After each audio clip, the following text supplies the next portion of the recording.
दोस्तों, मैं हूं doctor B M Baghel, principal polytechnic college. सर्वप्रथम मेरे चैनल को लाइक और सब्सक्राइब कर दीजिए। दोस्तों, आज हम बात कर रहे हैं फार्मर प्रोड्यूसर ऑर्गेनाइजेशन में जो एजुकेटिव कर्मचारी होते हैं वो मुख्य रूप से दो होते हैं। एक कहलाता चीफ एजुकेटिव ऑफिसर CEO, दूसरा होगा अकाउंटेंट। इनकी बड़ी महत्वपूर्ण भूमिका होगी। तो हमारा क्वेश्चन है, हाउ टू सेलेक्ट और अपॉइंट CEO एंड अकाउंटेंट। तो CEO और अकाउंटेंट को चुनने का काम बोर्ड ऑफ डायरेक्टर्स का होता है। क्योंकि कंपनी में रजिस्ट्रेशन के समय कुल 10 व्यक्तियों की जरूरत पड़ेगी, उनमें से 5 व्यक्ति बोर्ड ऑफ डायरेक्टर रहेंगे। वो 5 व्यक्ति जो है अपनी सहायता के लिए और FPO के सुचारू संचालन के लिए चीफ एजुकेटिव ऑफिसर और अकाउंटेंट का चयन करेंगे।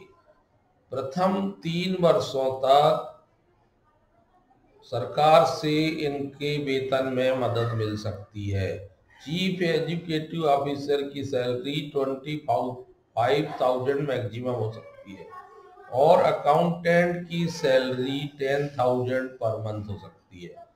चीफ एजुकेटिव ऑफिसर बनने के लिए व्यक्ति को कुछ विशेष योग्यताएं होना चाहिए। उन योग्यताओं के पूरा करने वाले व्यक्ति को ही चीफ एजुकेटिव ऑफिसर नियुक्त करना चाहिए। जैसे उसके पास एग्रीकल्चर मार्केटिंग और BBA और इक्विवेलेंट योग्यता होना चाहिए, या 10+2 विथ लोकली अवेलेबल प्रोफेशनल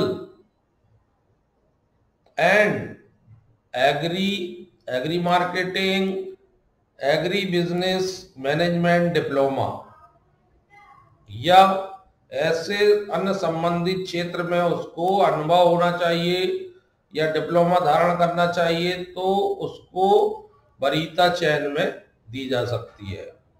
यदि FPO का कोई सदस्य या कोई किसान ऐसी योग्यता रखता है तो उसको भी प्राथमिकता दी जा सकती है। तो chief educative officer just like a personal secretary, तो या पर्सनल सेक्रेटरी और पर्सनल असिस्टेंट की तरह होता है। तो व्यवसाय को स्थिरता, विकास, विस्तार करने की जिम्मेदारी चीफ एजुकेटिव ऑफिसर की होती है। अतः वह व्यक्ति बहुत योग्य, गुणी, पब्लिक रिलेशन रखने वाला, कम से कम 2 भाषाओं का ज्ञान रखने वाला और व्यवहारिक ज्ञान रखने वाला व्यक्ति होना चाहिए।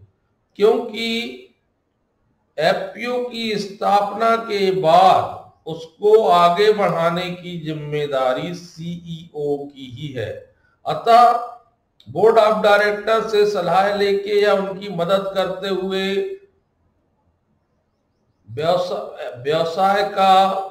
कंपनी व्यवसाय का कैसे विकास विस्तार किया जाए, इसके लिए वो काम करेगा। वह विभिन्न प्रकार के बाजारों की तलाश करेगा, वह किसानों को सदस्य बनाएगा, वह विभिन्न प्रकार के FPO के सहायक एजेंसियों से मिलकर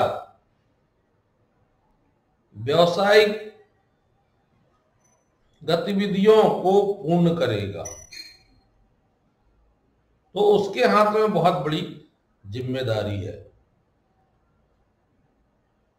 इसके बाद आता है अकाउंटेंट। अकाउंटेंट जो है कम से कम 10+2 12वीं पास होना चाहिए और उसके बाद मैथमेटिक्स या वाणिज्यिक विषय के साथ अकाउंटेंसी का विशेष नॉलेज होना चाहिए। अगर उसने टैली किया हो तो और अच्छा है। और अकाउंट ग्रेजुएट मिल जाए, बीकॉम भी मिल जाता है, एमकॉम मिल जाता तो और अच्छा है। क्योंकि वित्तीय प्रबंधन बहुत इंपॉर्टेंट, कहां से पैसा आ रहा है, कहां जा रहा है, एक एक रुपए का हिसाब रखना बहुत जरूरी है। इसलिए कहा गया पहले लिख बाद में दे, काम पड़े तो कागज से ले। तो ये काम कौन करेगा? ये काम करेगा अकाउंटेंट। तो सीईओ के बारे में कि उनके बोर्ड ऑफ डायरेक्टर को की मीटिंग तय करवाना, अगर किसी एजेंसी से बातचीत करनी है तो बोर्ड ऑफ डायरेक्टर की मीटिंग तय करना, उनकी यात्रा की व्यवस्था करना, बैठकें आयोजित करना, बैठकें आयोजित करके एजेंडा बनाना, कार्रवाई विवरण तैयार करना, विभिन्न सदस्यों को बैठक की सूचना देना।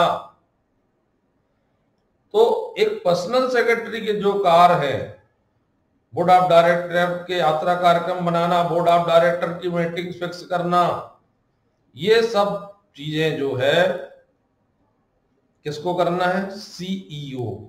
इसलिए सीईओ जनरल नॉलेज रखने वाला व्यक्ति, सामान्य ज्ञान रखने वाला व्यक्ति होना चाहिए। उसको टेक्नोलॉजी का बहुत अच्छा ज्ञान होना चाहिए, कंप्यूटर चलाते आना चाहिए, टाइपिंग करते आना चाहिए, पत्राचार करते आना चाहिए। ये ज्ञान होना, उसको टेक्नो प्रेमी होना बहुत जरूरी है, तकनीकी प्रेमी, टेक्नो सेवी। और उसको वर्तमान परिदृश्य के हिसाब से समाचार पत्रों को पढ़कर क्या बदलाव आ रहा है वो जानकारी हासिल करना चाहिए। उसको सोशल मीडिया प्लेटफॉर्म्स का उपयोग करते आना चाहिए, जैसे इंस्टाग्राम, फेसबुक, व्हाट्सएप। क्योंकि आज टेक्नोलॉजी किसी भी व्यवसाय का अनिवार्य अंग बन गया है, तो वो टेक्नोलॉजी का भी क्या पब्लिक रिलेशन ऑफिसर के रूप में उसको काम करना चाहिए। कोई पूछने आता है या किसानों को समझाना, या कोई व्यक्ति दूसरा कोई किसान आया तो उसको पूरी जानकारी देना, मीडिया से बातचीत रखना, व्यापार के बारे में विज्ञापन विपणन करना, नए नए बाजारों की तलाश करना, नए नए व्यवसायियों से मुलाकात करना, नए नए व्यापार के अवसरों की खोज करना।